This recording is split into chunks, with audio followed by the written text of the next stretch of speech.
Hello, ये कार्यक्रम की श्रृंखला को आगे बढ़ाते हुए सर्वप्रथम में अटल बिहारी वाजपेयी सुशासन एवं नीति विश्लेषण संस्थान के उपाध्यक्ष प्रोफेसर सचिन चतुर्वेदी जी से आग्रह करूंगी कि वो माननीय मुख्यमंत्री जी का औषधि पौधा भेंट कर स्वागत करें।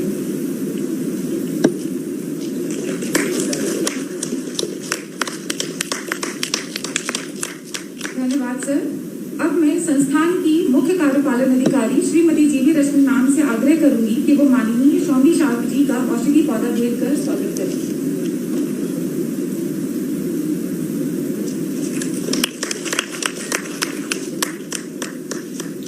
धन्यवाद मैम। अब मैं संस्थान की संचालक सुश्री टीना यादव मैम जी से आग्रह करूंगी कि वो माननीय उपाध्यक्ष महोदय प्रोफेसर सचिन चतुर्वेदी जी का औषधि पौधा भेंट कर स्वागत करें। धन्यवाद मैम। आज के कार्यक्रम को आगे बढ़ाते हुए अब मैं अटल बिहारी वाजपेयी सुशासन एवं नीति विश्लेषण संस्थान की मुख्य कार्यपालन अधिकारी श्रीमती जीवी रश्मि मैम को उनके उद्बोधन के लिए सादर आमंत्रित करती हूँ।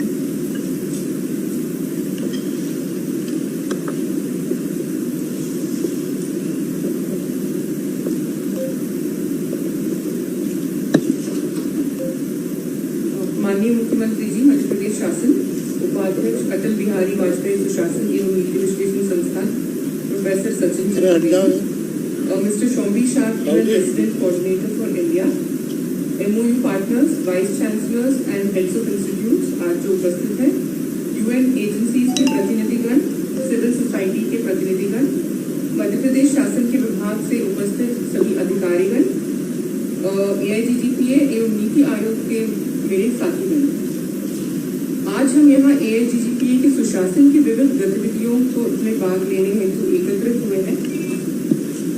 प्रथमतः आज के हमारे प्रोग्राम में MOU पार्टनर्स के साथ एक परिचर्चा होगी। सर, मैं यहाँ पे बताना चाहूँगी कि AIGGPA द्वारा प्रदेश स्तर एवं राष्ट्रीय स्तर के ख्याति प्राप्त राज्य संस्थाओं के साथ MOU किया गया है।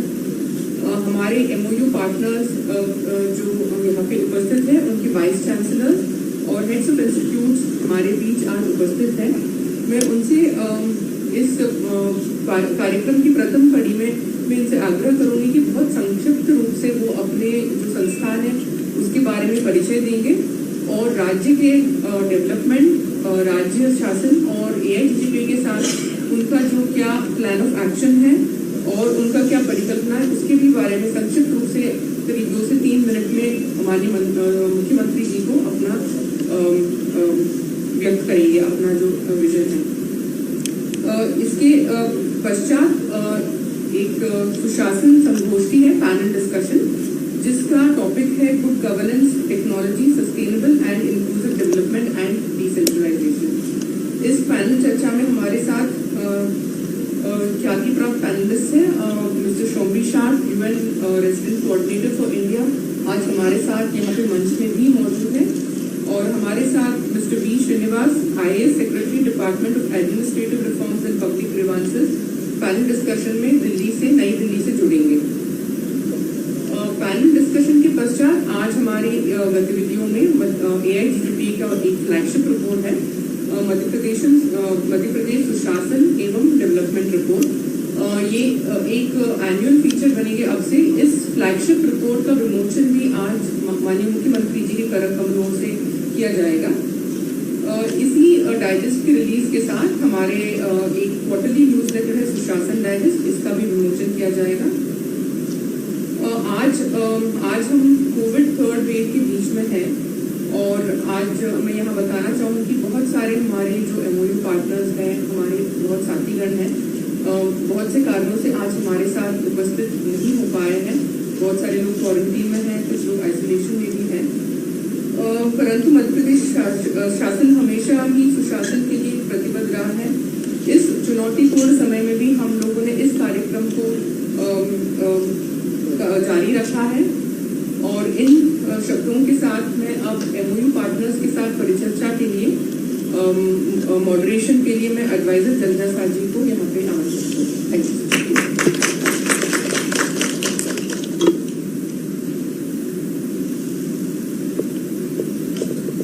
धन्यवाद मैम। अधिक समय न लेते हुए मैं अब संस्थानों के प्रमुख से हमारी साझेदारी में उनकी अपेक्षाएं और राज्य के विकास एवं बनाने के लिए उनकी भूमिका पर अपने विचार साझा करने का आग्रह करती हूँ। मैं एक एक करके संस्थान के प्रमुख का नाम लूंगी और विनम्रतापूर्वक अनुरोध करूंगी कि वे बिंदुओं को संक्षेप में रखें ताकि सभी प्रतिभागियों को माननीय मुख्यमंत्री जी के साथ बातचीत करने का अवसर प्राप्त हो सके। सबसे पहले मैं professor Sunil Kumar, vice chancellor RGPV से अपना विचार साझा करने का अनुरोध करूँगी। माननीय मुख्यमंत्री जी, प्रोफेसर सचिन जी, प्रोफेसर सोंबे जी, मैं राजीव गांधी प्रौद्योगिकी विश्वविद्यालय को रिप्रेजेंट कर रहा हूँ, जो प्रदेश का एकमात्र तकनीकी विश्वविद्यालय है। आज ही मैंने स्टेटिस्टिक्स चेक की तो 4,04,000 स्टूडेंट इनरोल्ड हैं, 616 संस्थाएं हैं और हमारी रीच हर तहसील तक है। तो सबसे पहले मैं तो धन्यवाद दूंगा प्रोफेसर सचिन जी को कि हमको प्रदेश के विकास के लिए एक सहभागी संस्था के रूप में चिन्हित करने के लिए। आज मैं ये बात ध्यान रखना चाहता हूं कि आज हमारे सिलेबस में 100 घंटे की रूरल इंटर्नशिप है, 240 घंटे की इंडस्ट्रियल इंटर्नशिप है, एमटेक स्टूडेंट को 1 साल की अपना डिजर्टेशन करना है, PhD स्टूडेंट को 3 साल के लिए कुछ करना है या 4 साल के लिए। मैं व्यक्तिगत तौर पर ये चाहता हूं कि हम प्रदेश के विकास की जो समस्याएं हैं उनमें सहभागी इस तरह से बने कि इन छात्रों का सदुपयोग रूरल इंटर्नशिप में, इंडस्ट्रियल इंटर्नशिप में, एमटेक डिजर्टेशन में और इवन PhD में टेक्नो सोशल जो प्रॉब्लम्स होती हैं जिनके तकनीकी पहलू भी रहता है और सामाजिक पहलू भी रहता है, इस तरह की समस्याएं अगर आप उनको देंगे तो ऐसी समस्याएं हम अपने छात्रों को देंगे जो उन पर काम करें और आपके लिए डाटा उपलब्ध कराएं और प्रदेश को इन परियोजनाओं की सही स्थिति बताएं। केंद्र सरकार ने भी ऐसा ही किया, हमें उन्नत भारत अभियान के अंदर हमारे छात्रों को जोड़ा तो हमने उनकी केंद्रीय जो योजनाएं हैं उन पर अपना फीडबैक दिया, हमारी तरफ से फीडबैक दिया जो कि केंद्र शासन को गया। तो हम चाहते हैं कि राज्य शासन की भी जो योजनाएं हैं उनमें हमारे छात्र जुड़े रूरल इंटर्न्स के तौर पर उसे अपना फीडबैक, सही फीडबैक जो कि एक अलग चैनल से फीडबैक जाए वो राज्य शासन को जाए। दूसरी एक बड़ी समस्या जो हम हल कर सकते हैं, जो मुझे व्यक्तिगत तौर पर लगता है, वो MSME सेक्टर है। MSME सेक्टर के रिप्रेजेंटेटिव से मेरी बातचीत हुई है कई राउंड में। उनकी समस्याएं आज की डेट में ये है कि वो महंगा टेक्निकल मैन पावर अफोर्ड नहीं कर सकते, उनके इक्विपमेंट पुराने हो रहे हैं जिनको रिकैलिब्रेशन की आवश्यकता है, उनके पास डिजाइन सॉफ्टवेयर नहीं है, उनके पास समस्या है कि वो ट्रेनिंग नहीं करा सकते हैं, उनके पास स्किल्ड लोगों की कमी है। हमारा इसमें आग्रह ये है कि अगर आज हमारे उनका कोलैबोरेशन होता है तो हम उन सारी समस्याओं को हल कर सकते हैं। हम उसके लिए low cost skill development provide कर सकते हैं, मास्टर ट्रेनर प्रोवाइड कर सकते हैं, क्लाउड बेस्ड हम सॉफ्टवेयर जो महंगे सॉफ्टवेयर डिजाइन होते हैं वो क्लाउड बेस्ड दे सकते हैं। हम उनके लिए रिसर्च प्रोजेक्ट कर सकते हैं, कोलैबोरेटिव रिसर्च कर सकते हैं, उनके लिए मार्केट सर्वे करा सकते हैं, उनके लिए कस्टमर सेटिस्फेक्शन देख सकते हैं। तो उनकी बहुत सी ऐसी छोटी समस्याएं हैं जो लगभग। धन्यवाद सर, आप सभी सहभागी संस्थाओं का बहुत बहुत आभार। कार्यक्रम को आगे बढ़ाते हुए हमने संस्थान के सम्माननीय उपाध्यक्ष महोदय प्रोफेसर सचिन चतुर्वेदी जी को उनके उद्बोधन के लिए सादर आमंत्रित करते हैं।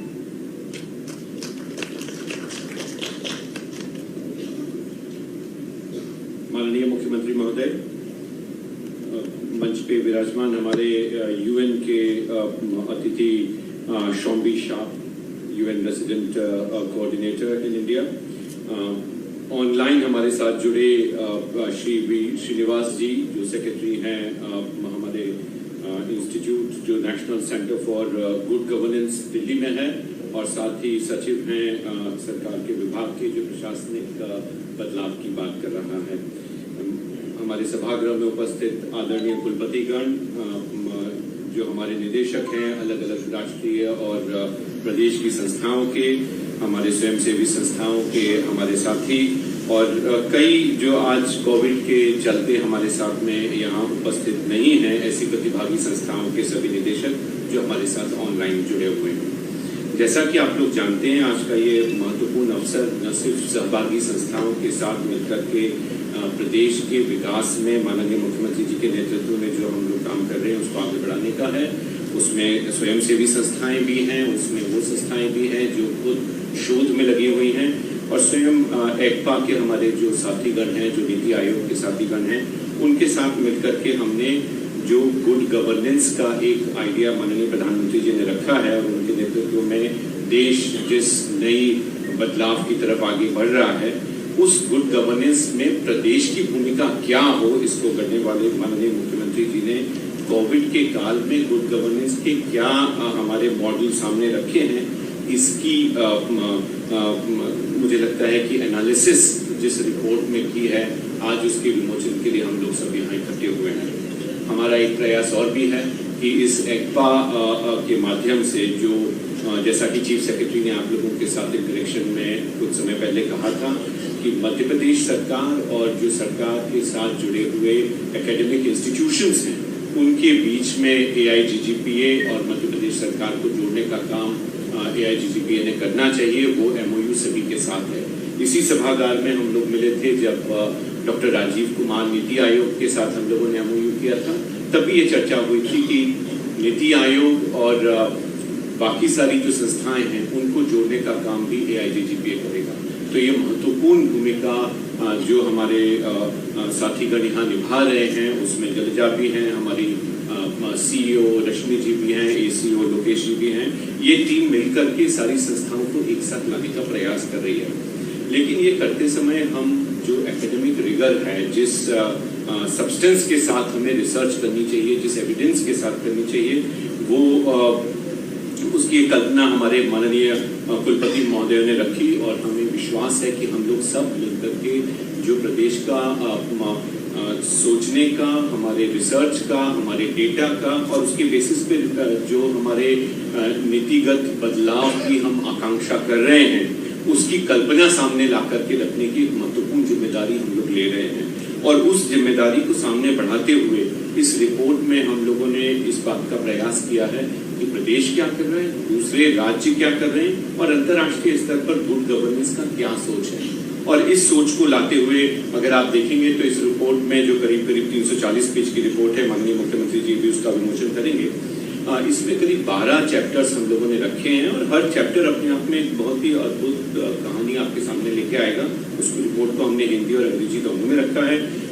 कई वर्षों से अगर आप देखें, जब 2015 में हमने SDGs को अपनाया, तब से बहस चालू हुई कि गुड गवर्नेंस कैसा हो, गुड गवर्नेंस कैसा दिखना चाहिए, उसका स्वरूप कैसा होना चाहिए। इसको लेकर के कई तरह की बातें सामने आई।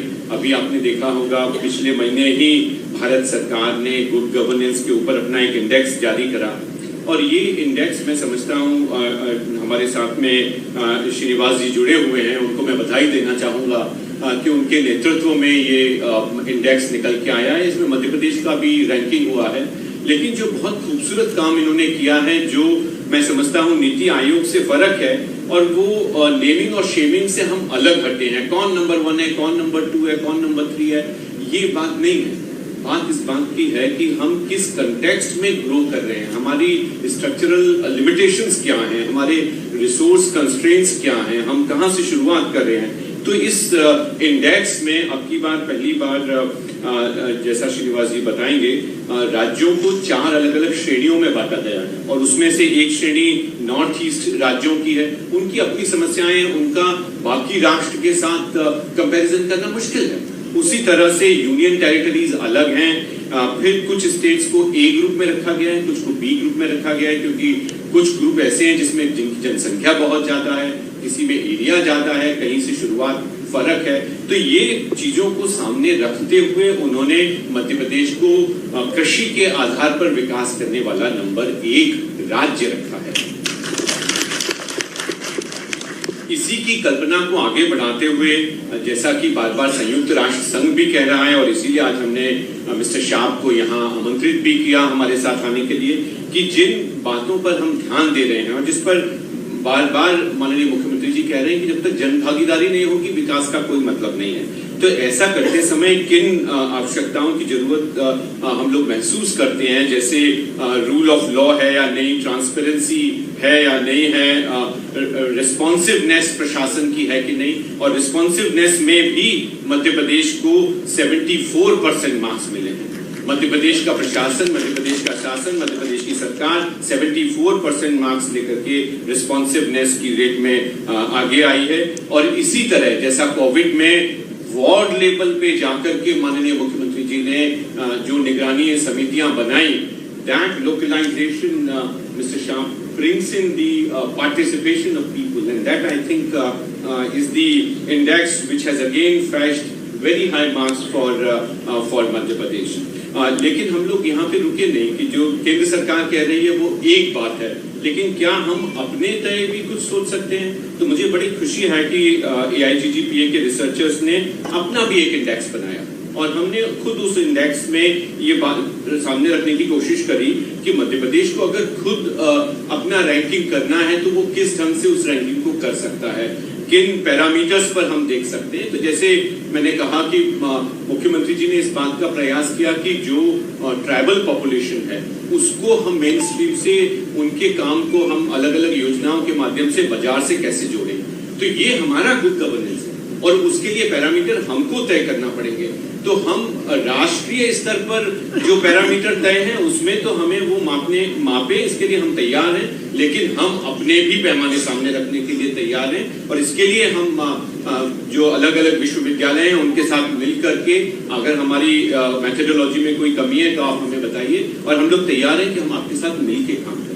और इसीलिए आज ये सहभागिता जो संस्थाओं के साथ हमने बात रखी है वो सामने निकल करके आई है। हमारी कोशिश ये भी है कि पर्यावरण से संबंधित जो महत्वपूर्ण निर्णय होने चाहिए उस पर भी हम ध्यान दें। साथ ही एक मुद्दा ऐसा भी है जिसमें कि इंडस्ट्री को लेकर के नीति आयोग ने जो रैंकिंग करी गुड गवर्नेंस में, उसमें बताया कि मध्य प्रदेश में फैक्ट्री कई अगर जो हमारे क्षेत्र के जो दूसरे राज्य हैं उसके मुकाबले मध्य प्रदेश में मैन्युफैक्चरिंग बहुत कम है, उद्योग बहुत कम है। तो ये उद्योग कैसे बढ़ाए जाएं इसके प्रति भी हमें सोचना पड़ेगा और वो एसडीजीज में जो मध्य प्रदेश का रैंकिंग नीचे आया उस पे हम क्या कर सकते हैं। आज हम लोग दिन भर यूएन की संस्थाओं के साथ बैठे, mister Sharp and his team they were together with us, we discussed how we can improve our ranking in SDGs. जिन 5 गोल्स को हमने रखा उसमें एसडीजी 4 जिसमें क्वालिटी एजुकेशन, और ये स्वयं मुख्यमंत्री ने कहा है कि अब हमें क्वांटिटी में जाने की जरूरत नहीं है, कितने स्कूल कितने कॉलेज इसकी चिंता की जरूरत नहीं है,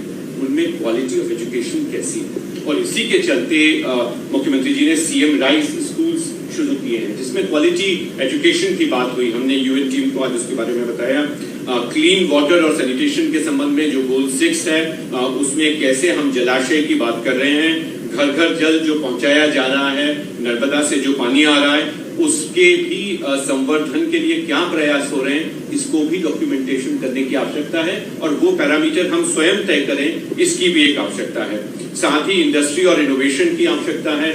जो जीआईस की हम बात कर रहे हैं उस पर भी हम लोगों ने ज्योग्राफिकल इंडिकेशन, जैसे कोदो कुटकी है तो उसका अगर हम ज्योग्राफिकल इंडिकेशन लें, अब हमारे यहाँ जो राइस पैदा हो रहा है वो पंजाब के राइस से कैसे फर्क है, क्या उसका ज्योग्राफिकल इंडिकेशन हो सकता है, उस संबंध में हम सामने लेकर के उस बिंदु को लेकर के आए।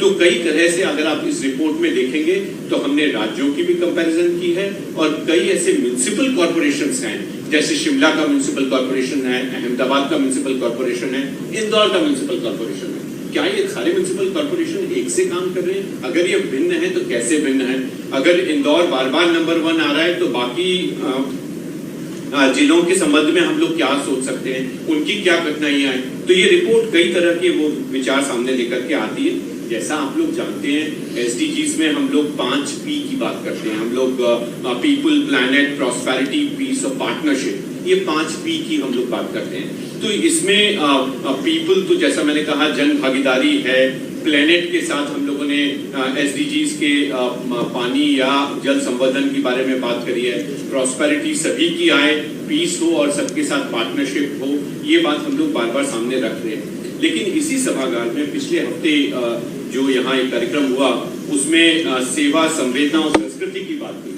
पिछले 4 साल से लगातार इकोनॉमिक्स का जो प्रोफेशन है और जो इकोनॉमिक्स के स्टूडेंट्स हैं वो इस बात को जानते हैं कि अगर हम इकोनॉमिक्स को आगे बढ़ा रहे हैं और इकोनॉमिक्स में जो डोमिनेंस हम देखते हैं, it is led by the Chicago school and the Washington consensus, and this trend has to change, and this trend has to change to bring in culture. How do we bring in culture in our economic analysis metrics? और इसलिए ये अत्यंत आवश्यक है कि जो सर्वजन हिताय की बात माननीय मुख्यमंत्री जी बार बार करते हैं, जो हम शंकर के अद्वैतवाद की बात करते हैं, उसको अगर हम जोड़ करके देखें तो हमारा आर्थिक सोच, हमारा गुड गवर्नेंस का मॉडल और जो संस्कृति विहीन विकास की दिशा के बारे में बार बार चर्चा होती है उसको अपने मेन फ्रेमवर्क में हम लेकर के आए तो हम देखते हैं कि एक महत्वपूर्ण पहलू हमारे सामने निकल के आता है। जैसे कई बार कहा जाता है, अगर आप डॉनी रॉड्रिक जो महत्वपूर्ण अर्थशास्त्री हैं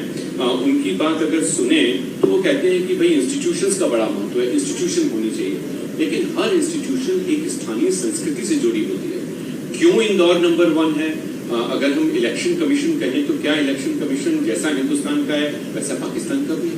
वहां भी इलेक्शन कमीशन है, युगांडा में भी इलेक्शन कमीशन है, सब जगह इलेक्शन कमीशन है, लेकिन इलेक्शन कमीशन की परफॉर्मेंस हर जगह एक सी नहीं है। इसीलिए सब जगह म्युनिसिपल कॉर्पोरेशन है, उनकी परफॉर्मेंस सब जगह एक सी नहीं है। वो उस क्षेत्र की, उस शहर की एक संस्कृति से जुड़ी हुई है, और संस्कृति से जुड़ाव चाहे वो प्रदेश स्तर पर हो, चाहे डिस्ट्रिक्ट लेवल पर हो, जिला स्तर पर हो, वो अपने आप में महत्वपूर्ण है।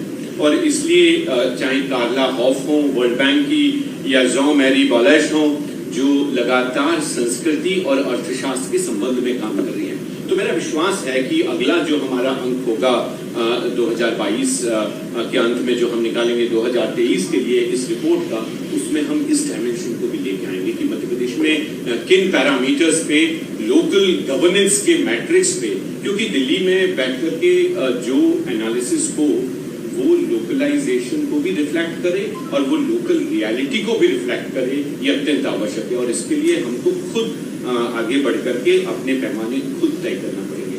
धन्यवाद।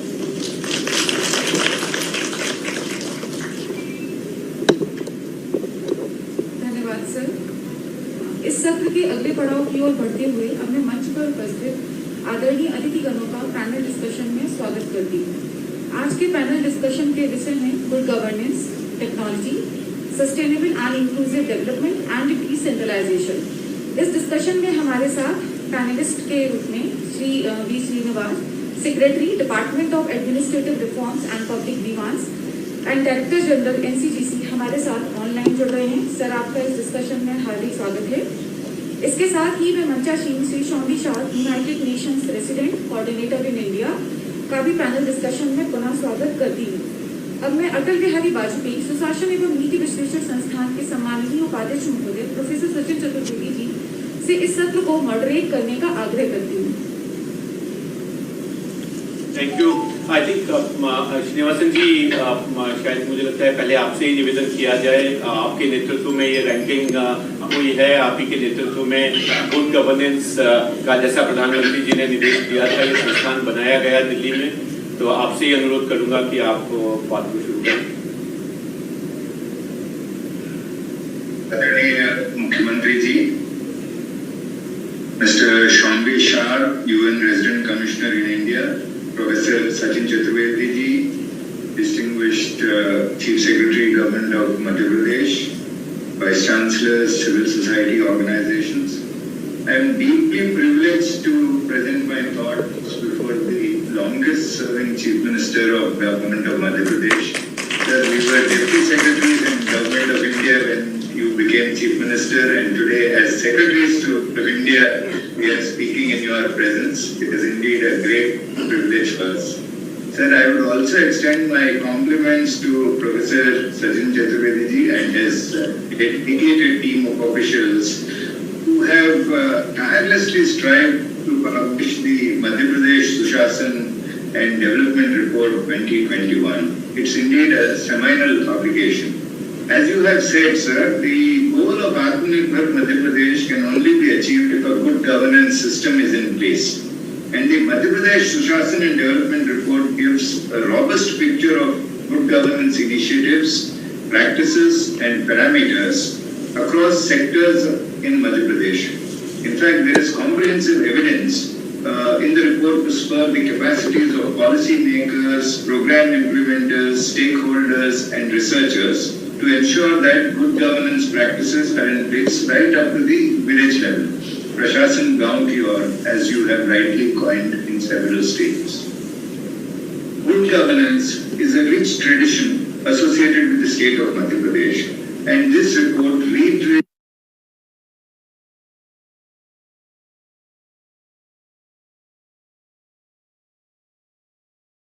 this fact. Chief Minister Helpline, Jan Hetu, Jan Setu, the Ease of Doing Business report of 2014, the Chief Minister Dashboard for Real-Time Performance Monitoring, Samadhan Ek Din, One Day Governance, Development of Atmanirbhar Madhya Pradesh Roadmap, the CM Pragati Dashboard, the Madhya Pradesh Jan Sunwai Yojana, Ankur Yojana, All of these have brought citizens and government closer on digital platforms.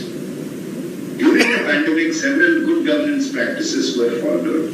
Establishment of COVID care centers, supply of medical oxygen and increasing bed capacity, our home, our school, Ayush medicine. Sir, in my capacity as Additional Secretary and now Secretary DRPG, national recognition has been accorded on several Madhya Pradesh government's initiatives. The Swachhta Jan Bhagidari program of Indore, the Anuppur Smart Schools program, which brought an EdTech solution using hybrid online and offline smart class model, have been recognized at national level.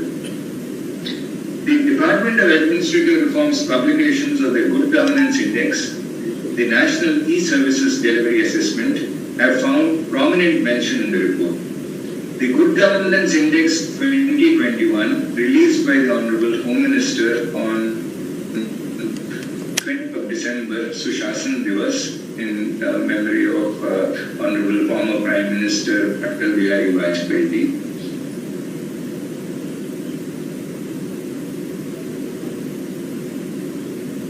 This economic governance, social welfare and development, public infrastructure and utilities.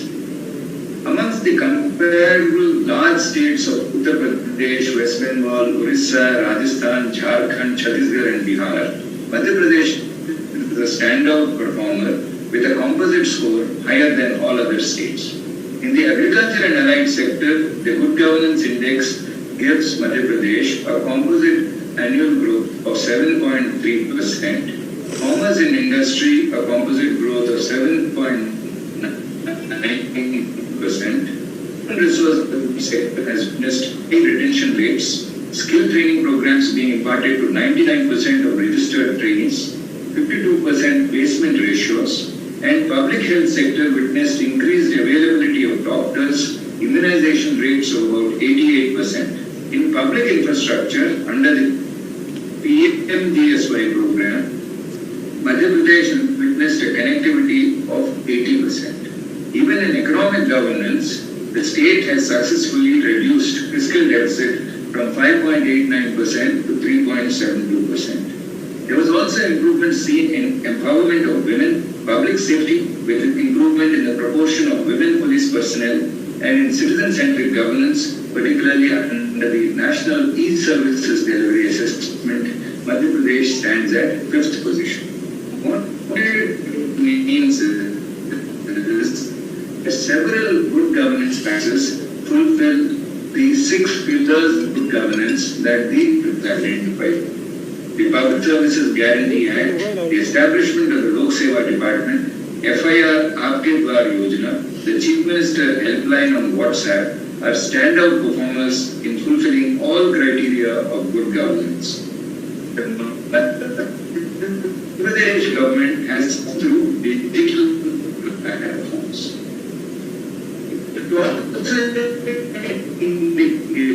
It's very high level of citizen empowerment with large rural societies building on adoption of technology. Further, government offices have been transformed into digital institutions, presents significant institution building and transformational governance. In the agriculture and allied sector, which I went through very closely, several standout initiatives under the Atmanirbhar Madhya Pradesh have been presented. These include steps towards enhancing productivity, promoting diversification, promoting water conservation, and agricultural infrastructure development through food processing, based industry, and exports, which have been well presented. Several standout success stories in building market linkages like value chain in grains, market linkages in fisheries sector, and schemes for promotion of nutri-cereals have also found mention. The report has made several far-reaching policy recommendations, e-governance to we-governance, to encourage citizens to do it yourself by performing the role of a partner rather than a customer, promoting service delivery mechanisms focused on paperless, cashless, and minimum physical contact point programs. Sir, I will also present a few of the Government of India's initiatives in this regard of good governance. Under the visionary leadership of Honorable Prime Minister, the e-governance landscape of India has radically changed in scale, scope and learning paradigms. India has succeeded in adopting e-governance programs which benefit millions of Indians. Banking correspondents, e-mitters, common service centers have bridged the gap. As India celebrates the 75th year of independence as Azadi Ka Amrit Mahotsav, the Honorable Prime Minister has given a clarion call for adoption of next generation reforms by bridging the gap between government and citizens. The Madhya Pradesh government's initiative represents a seminal step in this direction. In the DRPG, we have followed this by three major campaigns. The Swachhta campaign for disposal of pending matters, the initiative for increasing efficiency in Secretariat by adopting Secretariat reforms, and the Good Governance Week from December 20th to 25th, which witnessed a nationwide Prashasan Bounty or campaign. Each of these was implemented on digital platforms and benefited several crores of citizens. Secretariat reforms, Swachhta campaigns, redressal of public grievances, and improving service delivery are at the core of India's e-governance models. The widespread adoption of e-office has created paperless offices in the Central Secretariat and State Secretariats and has enabled smooth functioning in the pandemic. The CP grants in 2021 helped redress 20 lakh public grievances. Sir, I am often asked what has changed in India's governance model in the years 2014 to 21. The answer is e-governance has simplified a citizen's interface with government, brought governments and citizens closer, and enabled benchmarking of service quality. I have witnessed several e-governance models like Ayushman Bharat Pradhan Mantri Jan Arogya Yojana, Pradhan Mantri Jan Dhan Yojana, Umang, One Nation, One Ration Card, benefiting millions of Indian citizens and bringing transparency and openness to government processes. These organizational reforms, coupled with significant reforms in personal administration like Mission Karma Yogi, lateral recruitment, accelerated promotion policies, and regional conferences for replication of good governance practices, recognizing excellence in public administration, represent New India's strong institutions, each of which has adopted e-governance practices. Sir, it is clear that under your leadership, Madhya Pradesh is a standout performer in each of these sectors. I wish the state government all success in their challenging policy endeavors. Thank you very much. धन्यवाद श्रीवास जी, आपने एक detailed analysis जो report की हमें दी है और मुझे लगता है कि आपके साथ मिलकर इस रिपोर्ट को जब हम माननीय मुख्यमंत्री जी के साथ दिल्ली में लॉन्च करेंगे कैपेसिटी बिल्डिंग कमीशन के साथ में, हमारा विश्वास है कि ये जो डेटा का लोकलाइजेशन है, जो हम जिस इंडेक्स की बात कर रहे हैं उसका लोकलाइजेशन है, उसको हम शायद आगे बढ़ा पाएंगे। बहुत धन्यवाद आज हमसे जुड़ने के लिए। अब मैं आमंत्रित करूंगा शोम्बी शाह जी को, जो हमारे साथ मंच पर यहाँ विराजमान है। शोम्बी ने अपना करियर विश्व के कई हिस्सों में शुरू किया, अलग अलग पोजीशंस में शुरू किया। साउथ अफ्रीका में पढ़ाई हुई, कैंसस जो कि अमेरिका का मध्य प्रदेश अगर कहा जाए तो वो कैंसस में रहे, और जिम्बाब्वे में उन्होंने काम किया। रशियन भाषा अच्छी बोल सकते हैं, अर्मेनिया में काम कर चुके हैं और विकास के कई मापदंडों पर खरे उतरे हैं, कई उनको अवार्ड भी मिल चुके हैं।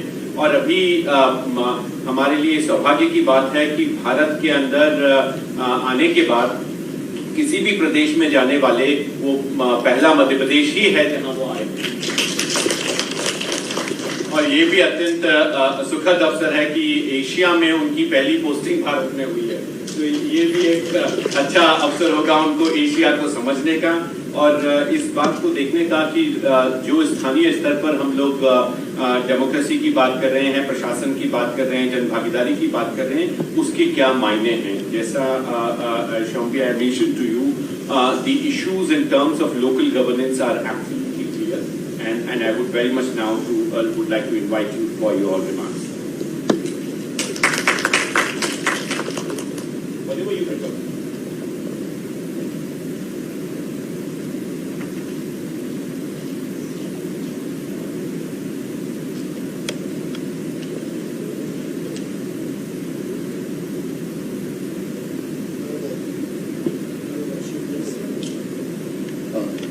Honorable Chief Minister, my dear friend, Professor Sachin, Mr. Srinivas, dear distinguished guests, all of the MOU partners, academic institutions, government partners, civil society here as well. It's a great honor and pleasure to be here. Good evening. Namaste. Muche Bapal Me Akar. Bahat Kushi Kui. As Sachin was saying, this is it's a great honor for me. This is my first official state visit outside of Delhi. I've only recently arrived here in India. Exactly, I thought, well, if one is to experience and learn about Asia, why not start in India? So it's. But I'm sometimes joking that my learning curve, I imagine, is shaped like the Himalayas. I have a lot to learn myself, and I have been learning a lot here in this 2 days, very intensive visit to Madhya Pradesh. But my very first impression was one of familiarity, because, as was mentioned, I'm coming from, I grew up in the state of Kansas, in the United States. In Kansas, we always call ourselves the heart of America. And I've come to know that Madhya Pradesh is the heart of India. And Kansas is, of course, also very much an agricultural state. And there, the crops that we are focusing on the most are crops that will be very familiar to you, wheat, and soya, and these sorts of crops. So I think we, in fact, the Chief Minister and I were able to discuss briefly on the way over, and I know you're still actively farming despite the heavy load of state. So that's quite impressive, because I know, having spent much time on a farm growing up, I know how much work that is. So of course, also great gratitude to all of the farmers in Madhya Pradesh. So I wanted to say I had the opportunity to meet with the UN team here, the fantastic UN team on the ground here in Madhya Pradesh. We have 5 UN agencies present here, and we have another 7 UN agencies actively engaged in programming, in promoting sustainable development here in Madhya Pradesh. We were able to have a wonderful conversation between the UN team and the State Planning, Policy and Planning Commission, with Sachin's leadership on looking at how to go from strength to strength and even further enhance the collaboration, the partnership between the UN and the state. I wanted to today I had the opportunity to visit the state, some vaccination, ongoing routine vaccination programming and outreach, and to see firsthand how Madhya Pradesh is reaching every community and making sure that nobody is left behind when it comes to the full slate of vaccination program, and of course including COVID-19 vaccinations. And I commend Madhya Pradesh for being one of the top performers as a state within India, and India of course itself is a global leader, the largest COVID-19 vaccination program. So I want to commend you on that as well. I think that this good governance report, this report that's been launched today, is extremely timely and resonates extremely well with the priorities of the United Nations globally. And I think that this focus, there's a section of focus on sustainable development goals. We in the UN system are working across the nation. We work with NITI Aayog as well, as was mentioned in terms of SDG performance index across every state. in the country, and this localization that has been mentioned, because so much is driven by data. Data is so absolutely critical to know where we are going. And I think that when we talk about the Sustainable Development Goals, we cannot underestimate how much India is providing the world the opportunity to achieve the SDGs. And in fact, I've heard it mentioned that perhaps something like 40 to 50% of the global SDGs will be achieved here in India. So if India achieves those, then the world will achieve the SDGs. And Madhya Pradesh, as the fifth largest state in terms of population, second largest in terms of area, the largest state in terms of forestry cover, largest population of a number of tribal people. So many different indicators. Madhya Pradesh is incredibly important, not only for India's achievements, but for global achievement. And I think this is something that we are very, very much mindful of. And I think that's why it's very important that not only other states in India be able to learn from the homegrown experiences and lessons here in Madhya Pradesh, but that the world, that other countries be able to learn as well from these experiences of reaching down to the communities and turning around governance from top down to bottom up. And as was already mentioned by Mr. Srinivas, that Madhya Pradesh has achieved so much and is really on this trajectory to achieving so much more. The examples are so many, I can't possibly enumerate all of them, but some have been mentioned. Online e-governance governance portal, which is so impressive. The one-day governance program, which is so important. The Public Service Guarantee Act, which has set the groundwork for much of this progress, and which received the UN Public Service Award when it was enacted. And if I'm not mistaken, a number of Indian states have followed suit with similar types of acts. I know there's a real-time performance monitoring Chief Minister's dashboard that is gathering and bringing decision-making data and information in real time, which is so important. And all of this is bringing the states and citizens closer together, which is the core of good governance. In our Common Agenda report, the UN Secretary General looks also at some particular elements which are key in every every country across the world, especially I think here in India as well, to achieve SDGs. And one is putting a focus on the future. Here, I believe we've heard a lot about, and this report has a lot in it about really embracing youth. And India is actually at the very beginning. I know I'm preaching to the choir, everybody knows this, but it's at the very beginning of an incredible demographic dividend that, if nurtured correctly, can provide incredible growth and human development over the next 20, 25 years. So going from Azadika Amrit Mahotsav, 75th year to the 100th year. This is exactly the period, the timing. And the second is to put women and girls at the center as well. Because in so many countries world over, it's a challenge to ensure that the economy and that society can benefit from all of the skills and all of the human capital of the entire population. And of course, women and girls are 50%, if not more, of that resource that needs to be leveraged. And here I think we see very important progress that has been brought out both in this report today and in other reports.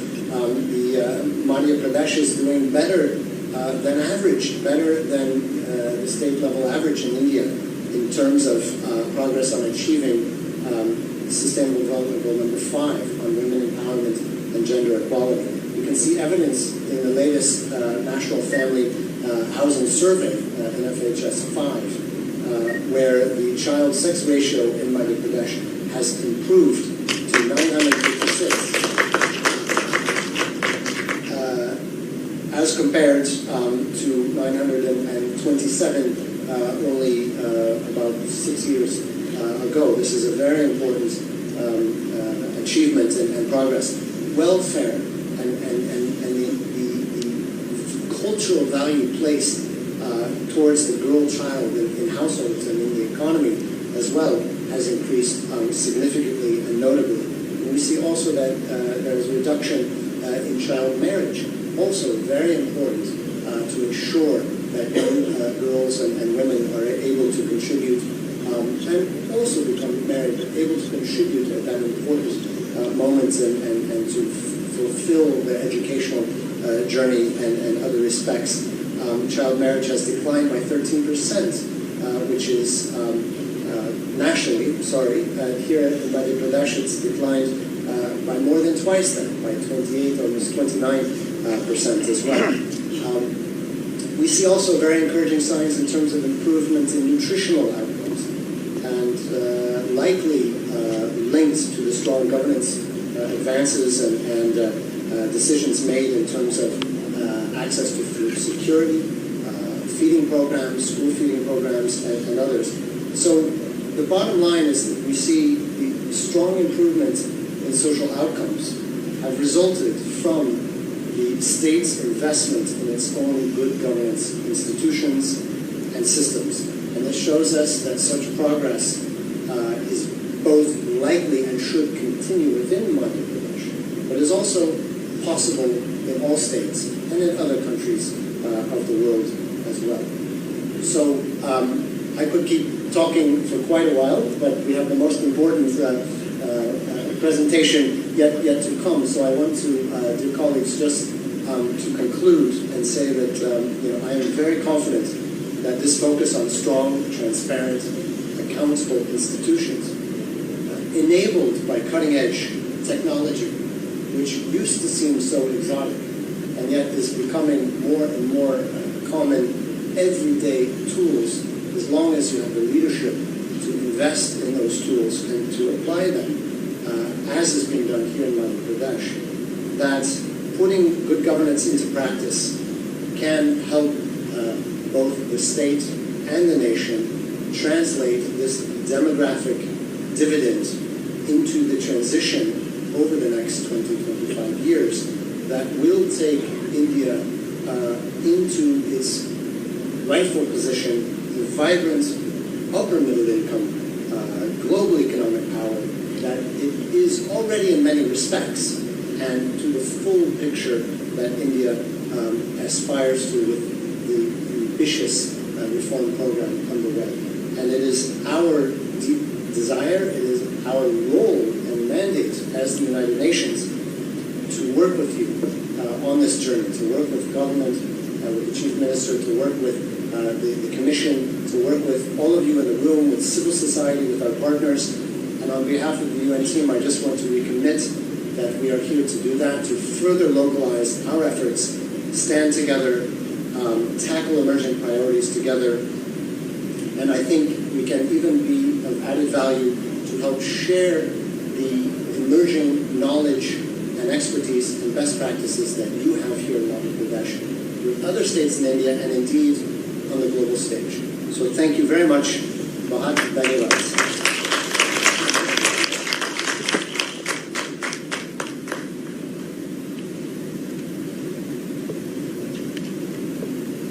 इस panel discussion में भागीदारी करने वाले सभी विशिष्ट अतिथियों का बहुत बहुत धन्यवाद। कार्यक्रम की श्रृंखला को आगे बढ़ाते हुए अब मैं माननीय मुख्यमंत्री महोदय, माननीय उपाध्यक्ष महोदय तथा मंत्रासीन सदस्यों से आग्रह करूंगी कि वे अटल बिहारी वाजपेयी सुशासन एवं नीति विश्लेषण संस्थान के द्वारा प्रकाशित मध्य प्रदेश सुशासन एवं डेवलपमेंट रिपोर्ट एंड त्रैमासिक न्यूज लेटर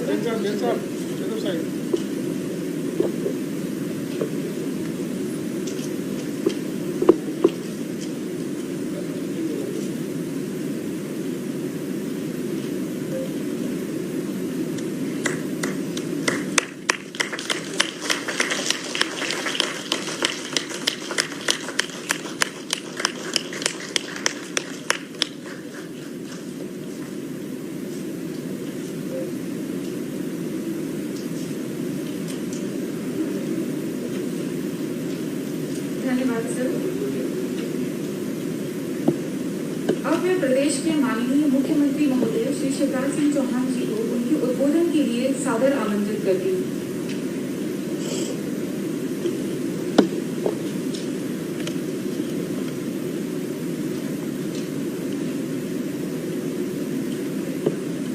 आज हमारे बीच में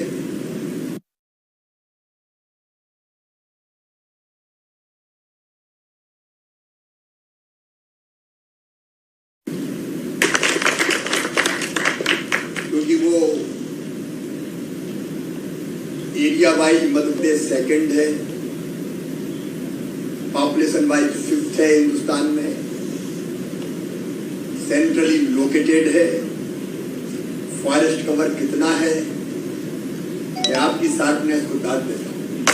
आपका स्वागत। हमारे साथ जुड़े हुए आदरणीय श्रीनिवास जी वर्चुअली जुड़े हैं हमसे। गुड गवर्नेंस के काम को, प्रधानमंत्री जी के सपने और संकल्प को पूरा करने की दिशा में बहुत महत्वपूर्ण काम कर रहे हैं। अब वो कह रहे थे कि मैं बहुत दिनों से मुख्यमंत्री हूँ। श्रीनिवास जी कुछ IAS IPS अफसर ऐसे थे जो मैं आया तब सर्विस में आए, और जब हम बीच में साल सवा साल नहीं रहे तो अभी वो मुझे ही CM समझते रहे, क्योंकि दूसरा उन्हें देखा ही नहीं। आदरणीय श्रीनिवास जी हमारे अपने सुशासन संस्थान के हमारे उपाध्यक्ष, जिन्होंने गुड गवर्नेंस के काम को भी बहुत तेजी से आगे बढ़ाया है, और उसके लिए आप सबको जोड़ने में भी महत्वपूर्ण भूमिका का निर्वाह किया। आदरणीय प्रोफेसर सचिन चतुर्वेदी जी, राधिका जी, सभी विश्वविद्यालय के आदरणीय कुलपतिगण, महत्वपूर्ण काम कर रहे मध्य प्रदेश में NGOs, उनके साथीगण, उपस्थित मित्रों, मैं आज सोच रहा था आज के दिन के बारे में। मैंने शुरू किया पब्लिक पार्टिसिपेशन के साथ। आज मैंने कोविड की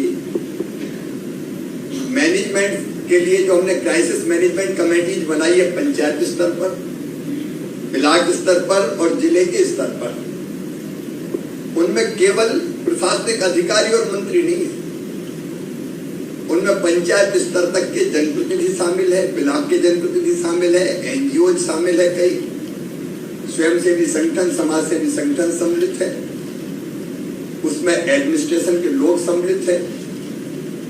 और मुझे कहते हुए गर्व है, साथ जी भी कह रहे थे कि मध्य प्रदेश में वैक्सीनेशन में और बाकी चीजों में अच्छा काम किया है। मध्य प्रदेश में कोविड की फर्स्ट वेव हो, सेकंड वेव हो या थर्ड वेव हो, उसका मुकाबला अगर हमने किया तो अकेली सरकार ने नहीं, जनता के साथ मिलकर किया, पब्लिक पार्टिसिपेशन के साथ किया। और वैक्सीनेशन में भी हम इसलिए सफल हुए हैं कि अकेले प्रशासन ने वैक्सीन नहीं लगाई, जनता में से लोग निकले वैक्सीनेशन करवाने के लिए। वैसे तो लोकतंत्र का, डेमोक्रेसी का मतलब ही है जनता का, जनता के लिए, जनता के द्वारा। लेकिन अक्सर व्यवहार में होता है कि जनता का काम कई बार वोट देना हो जाता है। लेकिन मध्य प्रदेश ने कोशिश की है कि विकास की योजना और जन कल्याण की योजनाओं से भी हम जनता को जोड़कर रखें। जन भागीदारी के एक मॉडल हमारा, अपने लाडली लक्ष्मी योजना का जिक्र किया। ये हमारी योजना कैसे लिखी? मध्य प्रदेश में एक कॉन्सेप्ट और हमने प्रारंभ किया, पंचायतों का। महिला पंचायत, किसान पंचायत, मजदूर पंचायत, आर्टिजन पंचायत, हाथ ठेला वालों की पंचायत, साइकिल रिक्शा वालों की पंचायत, वृद्धजन, सीनियर सिटीजन्स की पंचायत। और इन्हीं पंचायतों में हमने जनता से पूछा क्या करें। जब महिला पंचायत में बैठे थे तो महिलाओं के बीच से ही ये बात निकल के आई कि जब तक बेटी को बोझ से वरदान नहीं बनाएंगे तब तक बेटी को लोग आने नहीं देंगे।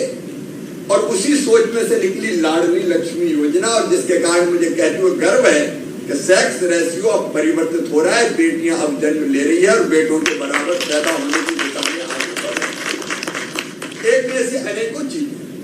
तो मैं कह रहा था, मैंने शुरू किया पब्लिक पार्टिसिपेशन से क्राइसिस मैनेजमेंट कमेटीज की बैठक में हमने विचार किया कि कोविड की थर्ड वेव को हम कैसे नियंत्रित करें, उसमें जनता का कैसा सहयोग चाहिए। और उसमें आज हमने कई फैसले किए, जैसे एक फैसला हमने ले लिया, सबके सुझाव है कि कम से कम बच्चों का स्कूल जिनको वैक्सीनेशन नहीं हो रहा उनको फिलहाल 31 जनवरी तक हम बंद रखें। कई तरह के फैसले जनता के साथ मिलकर हम लोग करते हैं। दूसरी मुलाकात मैंने भगवान से की आज। मकर संक्रांति के दिन नर्मदा जी स्नान करने जाते थे, लेकिन कोविड के कारण मुझे लगा कि मैं जाऊं ये उचित नहीं है, तो मुझे लगा मंदिर में जाके दर्शन कर लूं और मकर संक्रांति की शुभकामनाएं दे दूं। फिर मैं गया किसानों के बीच। आज 2 जिलों में दौरा करते हुए मैं यहां पहुंचा, क्योंकि ओलावृष्टि के कारण किसानों की फसल खराब हो गई थी। तो एक वीडियो मैंने देखा था जिसमें एक बहन फसल खराब होने के कारण रो रही थी, विलाप कर रही थी। हमने खेत भी देखे, मैंने कहा उस बहन को जरूर बुलाना, और उसके सर पे हाथ रख के मैंने कहा कि तेरा भाई मुख्यमंत्री, चिंता काहे को करती है, हम काहे की संकट से निकाल के ले जाएंगे। हम किसानों के बीच में गए और वहां से लौट के किसानों के बीच में से आए, तो आज विद्वानों की सभा में सारे वाइस चांसलर्स, एनजीओ के हमारे मित्र जो अलग अलग क्षेत्रों में ग्रास रूट लेवल पर बहुत महत्वपूर्ण काम कर रहे हैं, अब उनसे मुलाकात हुई और हम बात कर रहे हैं गुड गवर्नेंस के बारे में। जब मैं सोच रहा था बैठे बैठे गुड गवर्नेंस का मतलब क्या है, अभी आदरणीय श्रीनिवास जी भी वन डे गवर्नेंस, समाधान online, public service delivery guarantee act, जन सुनवाई, अनेकों इनिशिएटिव्स को बता रहे थे।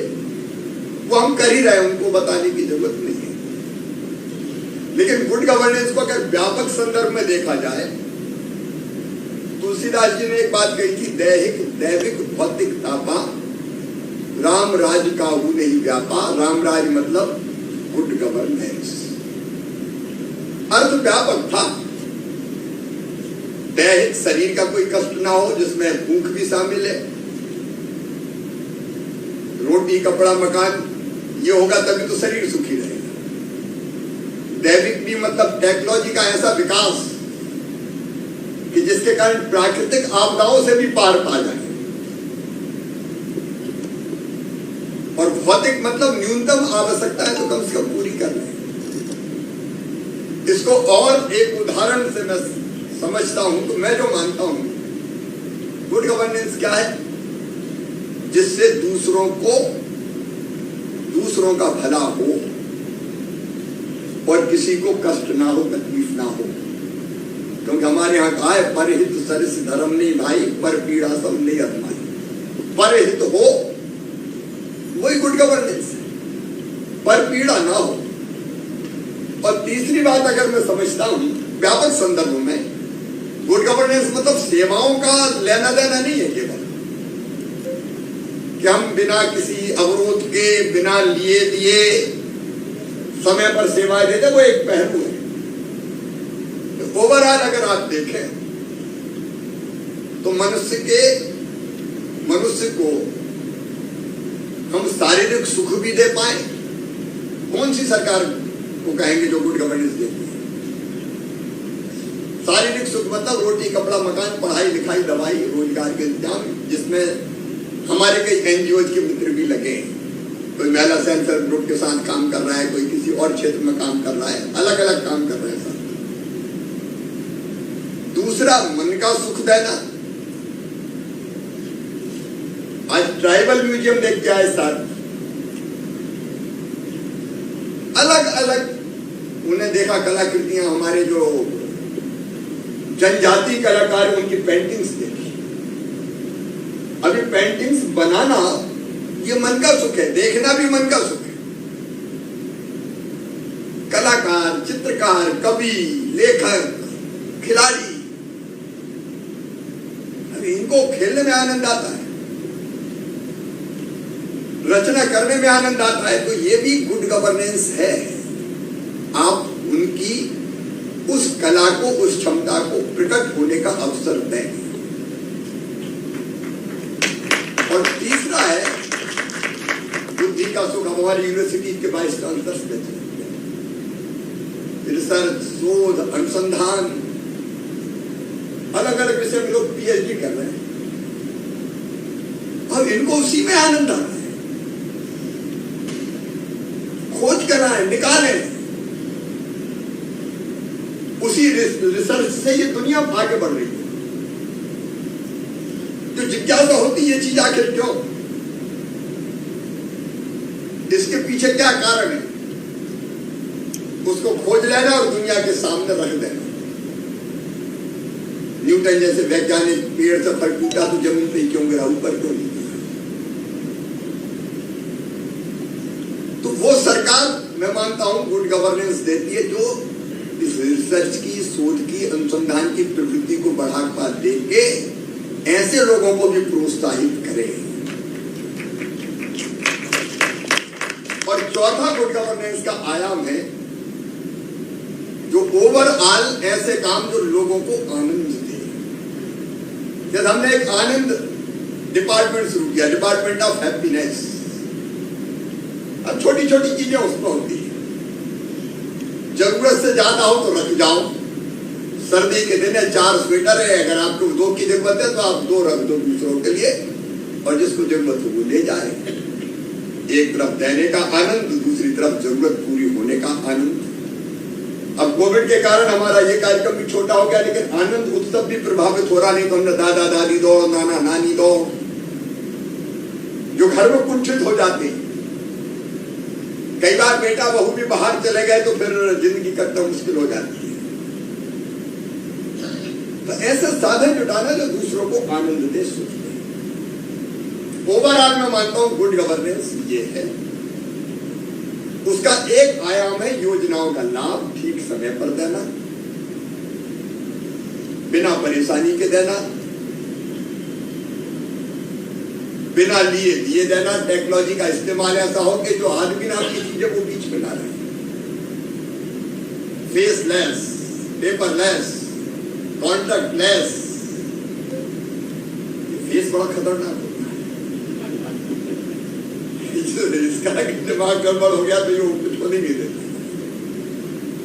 तो वो इसका एक आयाम है, वो भी बहुत महत्वपूर्ण होगी। उसके बिना योजनाओं का लाभ ढंग से पहुंच नहीं सकता। हमारे प्रधानमंत्री जी मुझे कहते हुए गर्व है, बहुत विजनरी और डायनेमिक लीडर है। सचमुच में गर्व होता है। इतने नए प्रारंभ उन्होंने किए हैं, नए इनिशिएटिव, कि हर दिशा में देश आगे बढ़ रहा है। उनका विवरण मैं रखूं तो घंटों लग जाएंगे। अब दुनिया के सामने ये विचार रखना, 1 वर्ल्ड 1 सन 1 ग्रिड। यूके के प्राइम मिनिस्टर ने कहा 1 नरेंद्र मोदी। उनके इनिशिएटिव्स में एक था आत्मनिर्भर भारत। मुझे उस समय कोविड हो गया था, मैं हॉस्पिटल में था। मैंने तुरंत कहा शिवराज, आत्मनिर्भर भारत के लिए आत्मनिर्भर मध्य प्रदेश। और वर्चुअली हमने लोगों को जोड़ा, विद्वानों को, और आत्मनिर्भर मध्य प्रदेश का रोड मैप बना दिया। उसके 4 आयाम। नंबर 1 इंफ्रास्ट्रक्चर, भौतिक अधोसंरचना, उसके कई पक्ष है, उसके विस्तार में नहीं था। नंबर 2 हेल्थ और एजुकेशन। एग्रीकल्चर जैसे क्षेत्रों में मध्य प्रदेश बहुत आगे बढ़ा, इंफ्रा में बहुत आगे बढ़ा। अब मेरा टारगेट है हेल्थ एंड एजुकेशन। और ये सीएम राइज स्कूल, ये अभी देवी अहिल्या यूनिवर्सिटी को इस साल 100 के अंदर आ जाना चाहिए। इसका मतलब ये नहीं है कि बाकी ना आए, लेकिन ग्रेडिंग में भी वो बेहतर है। उच्च शिक्षा हो या स्कूली शिक्षा, नई एजुकेशन पॉलिसी के जो आयाम है, व्यावसायिक शिक्षा से लेकर उसके विस्तार में हम जा रहे हैं, स्किल डेवलपमेंट से लेकर बाकी। तीसरी चीज है अर्थव्यवस्था और रोजगार। कोविड ने नुकसान काफी पहुंचा है, लेकिन हम अब काफी तेजी से उभर रहे हैं। इकोनॉमी हमारी ग्रो कर रही है, और उसके लिए केवल खेती नहीं, जो आपने जिक्र किया इंडस्ट्री का, और इंडस्ट्री भी बड़ी केवल नहीं, छोटी छोटी भी कैसे हो सकती है। अब प्रधान के मित्र यहाँ बैठे हुए हैं, महिला सशक्तिकरण की दिशा में जो काम पोल्ट्री फार्म शुरू करके महिलाओं के माध्यम से हुआ बैतूल जिले में, होशंगाबाद जिले में, वो काम मैंने देखा है। एक समय था बीच में कोविड में थोड़ा नुकसान हुआ, 300 करोड़ रुपए का उनका टर्न होगा। जनजातीय बहनों के सेल्फ हेल्प ग्रुप, ये एक बड़ी ताकत है महिला की सृजनात्मकता, रचनात्मकता। और मैं इसमें पीछे पड़ा हूं। मैं सेल्फ हेल्प ग्रुप के माध्यम से ही मध्य प्रदेश को बदल कर रख दूंगा, ये मेरा आत्मविश्वास जगा है। काफी हद तक हम महिला सशक्तिकरण का काम करते हैं। खेती में नए नए इनिशिएटिव्स, अब केवल उत्पादन बढ़ाने तक सीमित नहीं रहना है, वैल्यू एडिशन करना है। अभी कोदो कुटकी की बात हो रही थी, आपको भी शायद आप भेंट करने वाले हैं।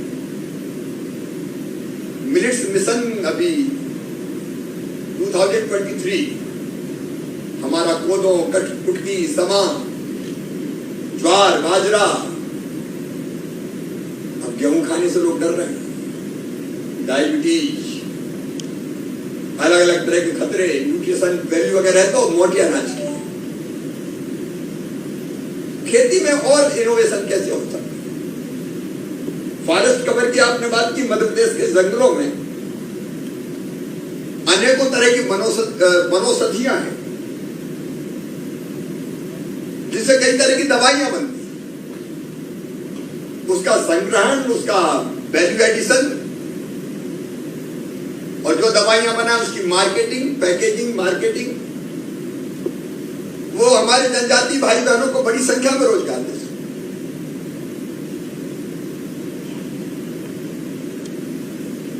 एक जिला एक उत्पाद हमारी अवधारणा है। अब वो भोपाल का जरदोजी का काम, चंदेरी और महेश्वरी साड़ियां, कहीं एक गली का लहसुन तो कहीं केला, हम उसमें भी तेजी से काम करते हैं। तो कुल मिला के हर दिशा में हमको मध्य प्रदेश को आगे ले जाना। ओवरऑल में गुड गवर्नेंस उसको मानता हूं। लेकिन प्रोफेसर सचिन जी, आपको मैं बहुत धन्यवाद देना चाहता हूं। देखिए, हमारे यहाँ इतनी यूनिवर्सिटीज, इतने शोध होते हैं, लेकिन वो लोगों तक नहीं जाते, जनता तक नहीं जाते, स्टूडेंट्स तक नहीं जाते। तो बताओ शोध का फायदा क्या?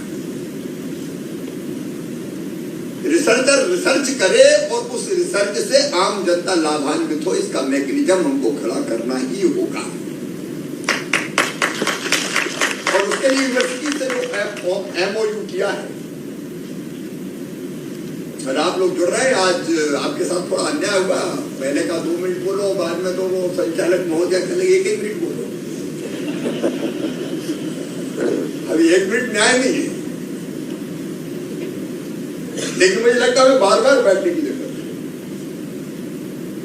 एनजीओ महत्वपूर्ण काम कर रहे हैं। कई बार क्या होता है कि हम सरकार में बैठे लोग सोचते हैं कि हम सब बुद्धिमान कोई है ही नहीं। ये हो जाता है, कई बार गुमान तो हो जाता है। लेकिन पुरानी प्रथा थी हमारे यहाँ, विक्रमादित्य जी के यहाँ भी नवरत्न हुआ करते थे। अलग अलग विषयों के विद्वानों को आप जोड़ के रखो, वो आपको राह दिखाएंगे, चीजें तैयार करके देंगे, आप इंप्लीमेंट करो। और मैं मानता हूं कि हमारा जो ये प्रयास है, इन सबको जोड़ के, चाहे वो हमारे एनजीओ हो, यूनिवर्सिटीज हो। अब बताइए, अगर खेती के मामले में एग्रीकल्चर यूनिवर्सिटी का उपयोग नहीं हो पाया तो यूनिवर्सिटी खोलने का फायदा क्या? और इसलिए यूनिवर्सिटी यूनिवर्सिटी का सार्थक उपयोग करना चाहता हूं। ये शुरुआत है, कोविड के कारण छोटा कर दिया, लेकिन आगे ये संवाद का क्रम जारी रहेगा।